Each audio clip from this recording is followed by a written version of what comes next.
Hi friends, నేను మీ సంజీవ్ బాకి. అండి, ఆకలిగా ఉన్న వాళ్ళ కడుపు నింపితే చాలా పుణ్యం అంటగా. అందుకేగా నేను రోజు 500 మంది కడుపు నింపుతున్నా. నిజమా? అవునయ్యా. ఇప్పుడు పంచదార తీసుకెళ్లి చీమల పొట్టలో పడేస్తా. ఇదిగో, చీమలు కూడా జీవులే కదా. ఇక మనుషులైనా చీమలైనా ఆకలే కదా.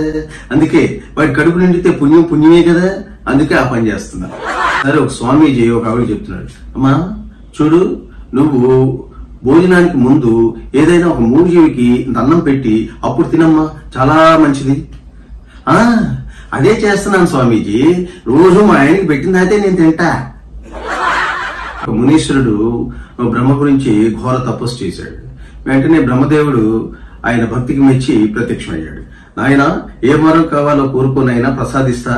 అదేమిటి స్వామి, ముందుగా మేనకి పంపిస్తారు కదా, ఆ తర్వాత కదా మీరు వస్తారు, మరి నేరుగా మీరు వచ్చేసారేమిటి? అంత మోసం, నేను ఒప్పుకోను. ఫ్యామిలీ మొత్తం ఆ రోడ్డు మీద ఉన్న గడ్డిని తినేస్తున్నారు ఆకలి తట్టుకోలేక. ఇతను వెంటనే చూసి ఆ కారు ఆపి, ఆకలిగా ఉందా, కడుపు నిండలేదా? అయితే పని చేయండి, కారు ఎక్కండి, మీ కడుపు నిండా పెట్టిస్తా.